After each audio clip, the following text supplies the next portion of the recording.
What's up guys, my name is Brandon and it's been 7 months since the iPhone XS Max was released and I've been using it since day one as my daily driver. So I wanted to make this update video, this re-review video if you will, after 7 months of usage to let you guys know how it's been holding up for me and also give you an update on the issues that I was having for the first few months of owning this phone. So let's kick things off with the design of the iPhone XS Max. And as I said in my initial review video, this thing is just beautiful, especially in the gold colorway. That is definitely my favorite color for the iPhone XS Max. And you can see the back of the phone here is still in immaculate condition. I've been using a case for most of my time with this phone, but I have gone a couple weeks in a row without using a case, and you can see that there are really no scratches. And it's the same with the screen protector. I use the screen protector a lot on this phone, but I haven't used it like the whole time. Like right now, I've had a screen protector on here for about a month now, and you can see that there are barely any scratches on the screen at all. I don't think there's actually any scratches. I've looked under light and everything. So that's really impressive. Normally you will get some scratches from like being in your pocket, some little micro scratches, you know, from your jeans pocket or something like that. But surprisingly, I don't have any kind of micro scratch at all on the screen of the iPhone XS Max, which I'm, again, surprised by. Now, like I said, the back is in immaculate condition. There's really no scratches or anything at all on the back of this phone, but around the edges where there's that gold, that different shade of gold there, you can see some typical, wear that you would typically see after about 7 months of usage. It's nothing major, it's just you could tell it is a used phone. And honestly, if I were to take some liquid to this and, really try to clean it, I could probably make it look brand new if I wanted to, especially if I was trying to sell this on eBay or something like that. But yeah, aside from the fact that the iPhone XS Max is very durable, it doesn't really scratch it easily or anything like that, the overall design is great. I mean, it is still a little bit big with that 6.5-inch display, but honestly, I've gotten used to it over time and it doesn't really seem as big to me. It's not like I want to go back to like an iPhone XR or an iPhone XS or like an S10 or an S10e. I'm perfectly fine with the size of the screen, but again, that is going to completely depend on the size of your hands and what you prefer in a phone. And speaking of that display, which is an OLED display with a resolution of 1242 by 2688, it is absolutely beautiful. And I wouldn't say it's better than, but I'd say that it's nearly as good as the Samsung Galaxy S10 Plus display. And that is a really big testament to the Samsung Galaxy S10 Plus because the iPhone XS Max screen is amazing, but obviously this is just an HD screen. The Samsung Galaxy S10 Plus has a 4K resolution and a display. So obviously it's going to be better resolution, videos are going to look better, colors are going to pop more, but still the iPhone XS Max display is incredible. And honestly, the only time you're going to notice that another screen is better is if you have them side by side playing the exact same video and you notice little minor details in there. Like somebody like myself is going to notice it, but you guys are probably not going to notice a difference in resolution, screens when they're this good. Absolutely love watching YouTube videos and Netflix and games on my iPhone XS Max here. And I will say, there were times where I used the iPhone XR as my daily driver for like a week or two. But anyways, when I would go back and forth, I would notice that there was a big difference in video quality on the iPhone XR versus the iPhone XS Max. So the iPhone XS Max definitely plays videos on YouTube and Netflix and things like that at a higher quality. Like you can definitely tell the quality is better of the screen. And for a long time, I said that the iPhone XR screen wasn't that bad, and it's still not bad, but compared to the iPhone XS Max, you can definitely tell a difference in sharpness and picture, audio, pretty much everything. The stereo speakers on the bottom of the iPhone XS Max are also super, super loud, and I never have to worry about not being able to hear my music or my videos over a loud background noise or anything like that. I found myself playing videos and music, in a crowded area with a lot of people and background noise going on, and I had no trouble hearing it at all.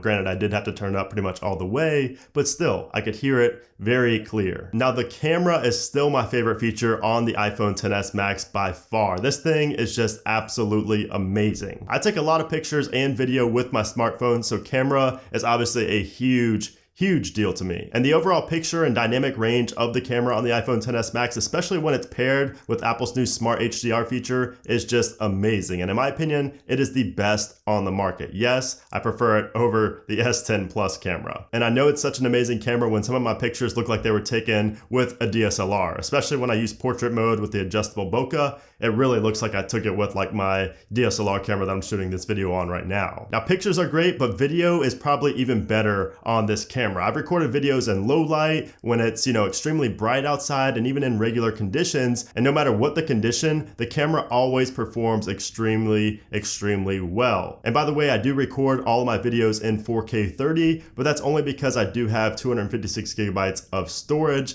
But if you don't have that much, I would only record in 1080p. Otherwise, your storage is just going to get eaten alive. Because a lot of times these videos, if it's like a 5 to 8 minute video, will be like 2 gigabytes. So that adds up a lot over time, especially if you have music and things like that on your phone. So I would recommend using 1080p unless you have at least 256 of storage. And as you've seen on the screen here, I've recorded 3 different concerts with my iPhone XS Max, and the audio is actually incredibly clear and doesn't really distort at all. I compared the audio on my videos with the friend who has an iPhone 8 Plus, and the iPhone XS Max sounded much better and made the sound of the iPhone 8 Plus seem kind of like muffled, and you couldn't really hear certain parts. So really it's like everything about the iPhone XS Max camera is just incredible. And again, in my opinion, it is the best on the market. It is definitely better than the Samsung Galaxy S10 Plus in my opinion. I do like the wide angle lens on the S10 Plus a lot, and the iPhone 11 is going to have that later on this year, and that's going to end up being the best camera because of that. But still, the video quality, the video capabilities, the audio, everything just makes this the best camera, the camera to beat on the market right now in my opinion. Now when it comes to the performance on the iPhone XS Max, it is still running incredibly well. Even today, 7 months later, there haven't really been any hiccups. I don't get any random reboots. I don't have lagginess or anything like that. I'm currently running the latest beta versions. I've been running the beta versions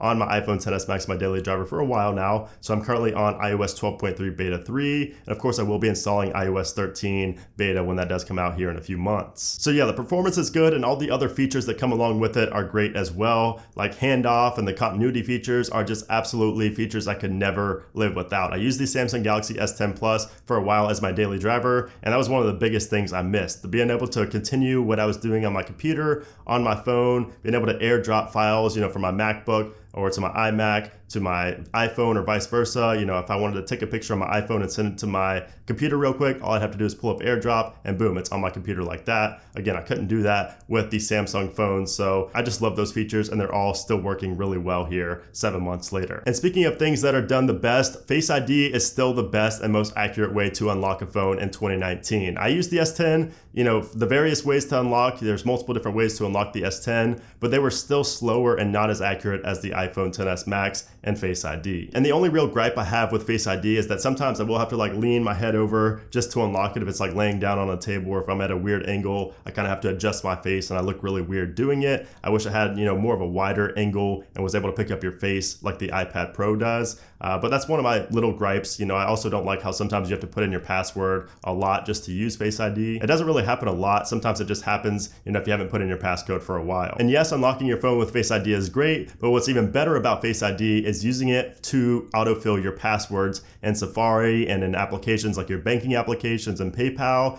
It's really nice to just be able to scan your face and not have to sit there and enter in your long password. So really love that about Face ID as well. Now let's talk about some of the issues I had with the iPhone XS Max for the first few months that I had this phone, and that is the connectivity issue. So I did have connectivity issues with LTE and with my Wi-Fi dropping for months with this phone, but luckily I can say now, and thankfully I can say now, that I do not have those issues anymore on my daily driver iPhone XS Max. So if you guys followed my beta coverage here on the channel, you would know that this was an extremely annoying issue, and it wasn't only me that was affected. A lot of other people were affected by this, including people, creators here on YouTube as well. And basically the Wi-Fi would just randomly drop multiple times a day. LTE would sometimes say there's signal, and there wasn't really any signal, nothing would load. Sometimes it would just drop completely and then have to reconnect, a couple minutes later. And it was just really annoying, and some people thought it was a hardware issue. I was thinking that for a while as well, but again, thankfully I can say now that it has been solved via software. Now switching over to the battery life on the iPhone XS Max is still amazing after 7 months of usage. You can see here I'm still at 100% battery capacity, which is awesome. I use my phone for about 7 hours a day, so about 7 hours of usage per day, and I'll still go to bed with about 20 to 25% battery remaining, which is great. I've also been using wireless charging every night for the past 3 months or so, and it is super convenient. Basically anytime I'm not on my phone, it's charging via a wireless charger. I have one beside my bed, so I'll just lay it there while I'm going to sleep, and it wirelessly charges overnight. It's really nice to not have to worry about unplugging and plugging in a cable, when I'm going to sleep, and when I want to grab it in the morning, I can just grab it without having to worry about unplugging a cable or anything like that. So it's really nice to be able to do that with the iPhone XS Max here. So with all that being said, is the iPhone XS Max still worth $1,100 over 7 months after its release date? And I say yes, but only if you have the budget for it, especially since a lot of the competitors like the S10 Plus are similarly fairly priced. Obviously the camera, the display, the screen size, all that stuff are going to be premiums over something like the iPhone XS or like the iPhone XR, which is what I would recommend if you are on a budget. If you can't afford a $1,000 phone, I would say go for the iPhone XR over the iPhone XS. And if you don't like the iPhone XR, maybe check out the Samsung Galaxy S10e. I think those are both great alternatives if you don't have quite the budget for an iPhone XS Max. But again, if you do pick up the iPhone XR, you will be missing out on a lot of the great features with the iPhone XS Max. But yeah, overall, I am super satisfied with the iPhone XS Max. I absolutely love the phone. I'm definitely going to be picking up the iPhone 11 later this year, but the iPhone XS Max will always have a place in my heart. I'll probably still use it here on the channel for beta coverage and things like that. But I love this phone. I'm glad that the issues got fixed with connectivity and things like that. And it's thriving. It's doing really well. Again, still 100% battery capacity, which is awesome. This thing is going to last many, many more years. So there you have it, guys. I hope you did enjoy this video. If you did, make sure to hit that thumbs up button. Also leave a comment down below if you have an iPhone XS, XS Max, or an iPhone XR. Let me know how your experience has been after 6 or 7 months. And of course, make sure you guys do subscribe so you can see more videos like this. I will be covering iOS 13. I'll have another re-review of the iPhone XR coming up soon, and a lot of good stuff coming to the channel later on this year. But anyways, guys, thanks again for watching the video, and I'll see you soon.